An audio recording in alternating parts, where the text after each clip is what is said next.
I'm trying to make $3,000 in 1 month from DoorDash and Uber Eats, just working part-time, and we have made just under $700 up until this point on January 10th. This is Wednesday, so we would like to be getting close to $1,000 by the end of this shift. Well, that's actually not going to happen. Maybe closer to 800, but then the weekend's coming up, and so we'll pick up the pace there. We've already been getting some really good orders today, but that's not what I want to talk about at the first couple minutes of this video, because my area just introduced Earn by Time. This is the first time I have seen this message pop up, and I have just been waiting months and months for this. So yes, it is a new update to me, but I know that many of you have probably had it for a long time, maybe even over a year. But first time it showed up for me, and I was disappointed to see that in my area you can only earn $14.50 plus tip.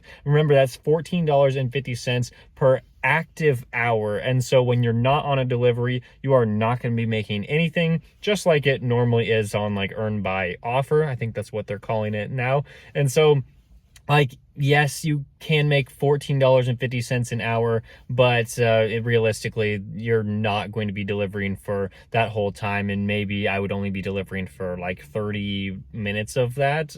That would be my estimate. I'm like I said, I never tried it out before. First day it showed up, I would be thinking, okay, so I just don't know how I feel about it because I haven't experienced it. I am not going to experience it in this video because I want to see how Earn by Offer is in this video, and probably for at least the next couple days, to see if there's any changes, see if it's actually better out here with maybe more drivers in my area moving towards Earn by Time. Because I did see on that notification, it said that Earn by Time is going to get orders with lower tips. They actually said that, which is pretty crazy. I wouldn't really expect them to admit that. DoorDash is just saying, okay, yeah, like these lower tip offers will be going to the Earn by Time drivers, and so maybe more of the like higher tip orders are coming to me. If so, that would be pretty cool, and actually might even be better for me if I stick on Earn by Offer. Of course, we'll test Earn by Time out a little bit later, but today we got started with a Sophia's Kitchen order. It was a catering order. This is the first one that came to my phone. I just set myself as active in my apartment and then waited little bits, like 5-10 minutes. I wasn't like ready to go out instantly, but when I got this order, I was out the door. And so yes, catering order, definitely not part of Earn by Offer at all. Definitely not, but I am in the large order program, and so I was sent this offer and I was happy to do it. It was like $18.50 for the distance was far, bringing me far outside of the normal hotspot I like to be in, but figured it was worth it, so I just I went for it. And I was like, if it's not more than $18.50, this was probably not the best acceptance here, but if it would be more than $18.50, I'd be happy to do it. And it was like $22.50, so I got started with a good order there, and then I had to drive like 8 miles back before I got another one. This one was $6.50 from DoorDash, and the mileage was only 1.1. So yeah, I'll just do that while I kept Uber Eats open, just because I'm like, well, there's no point in like pausing myself or going offline, because like 1.1 miles, that's not very far to drive, because it was like a 2-minute wait in the restaurant, and then I just drove to the customer, and that was like 4 or 5 minutes. So total delivery was around like 10 minutes, maybe 11. So that's all right. Got started out with like $28 in the first 2 orders in the first like 1 hour, and then we got another DoorDash catering order, which I'm so pumped about. $18 to go to Cheesecake Factory, and this one could even be more than $18, just like the other one was more than 18. Wait, was it 16 or 18? Whatever. I accepted it, and we're gonna go pick it up and drop it off. I was so excited to do the Cheesecake Factory order, but it was quite a bit of driving to get to the restaurant, and then after I picked it up, it was a lot to actually get to the customer. But I was thinking, it's gonna be way more than 18. I mean, this is a ton of food. It did end up being more than 18, but just by like 50 cents. So I was like, oh, whatever. I thought that that order was going to be more than the first one of the day, but Oh well. And before we move on to our first Uber Eats order of the night, I noticed something else on DoorDash. I guess we're getting 2 updates in this video in my market. I saw that I had accepted 2 orders in a row, and if I accepted 4 more orders in a row, then I would get an extra $9. This is interesting. I don't know if this is replacing Peak Pay on DoorDash for me. If so, I would not be a fan of it. I don't think that this is a good idea. I don't really know what this is. Did it say challenge or whatnot? I don't know, but I'm definitely not going to accept a bunch of orders in a row just to get like $9 extra.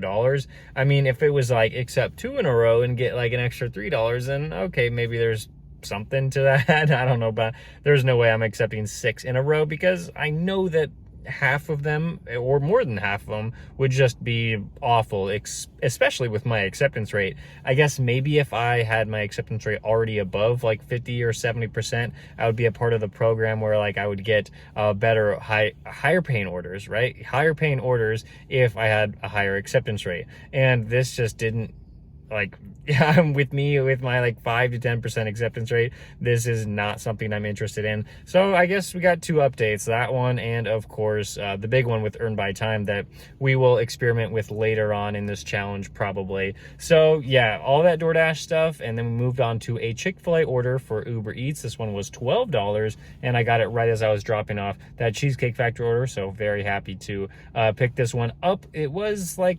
7-8 minutes to the restaurant. It was 7-8 minutes to any restaurant, so that was okay.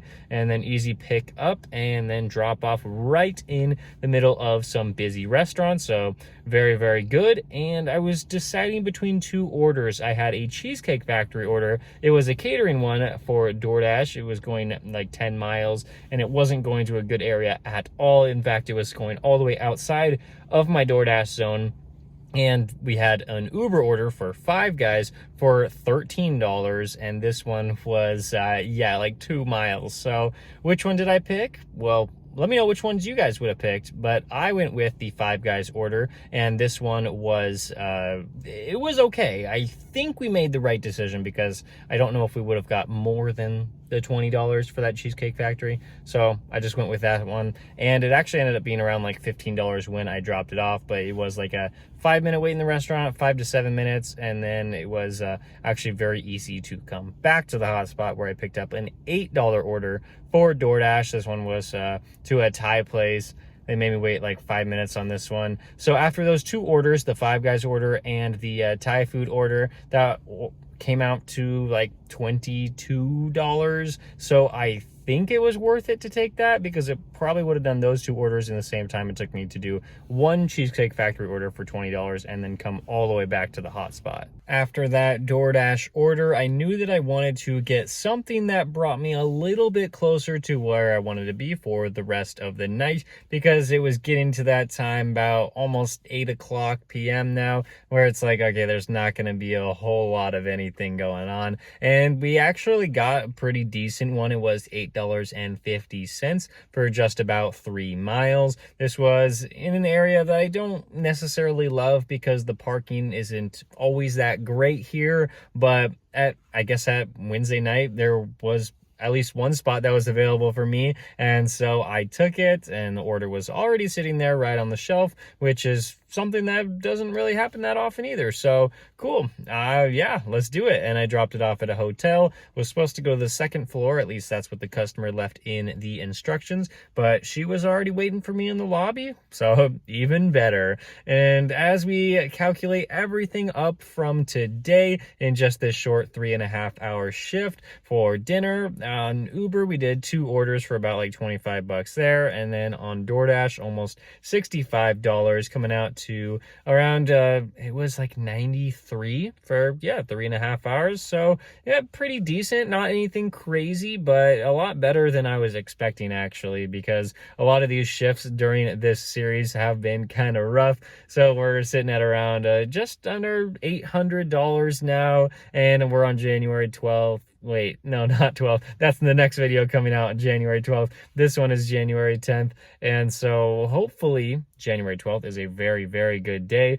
for delivery driving because it is a Friday. So I'm looking forward to it. So thank you so much for watching this video. If you've missed any of the videos, they're up on my channel. And so you can see the progress towards $3,000 part-time on DoorDash and Uber Eats. And hopefully we hit that goal. So thank you so much for watching. I'll see you in the next one.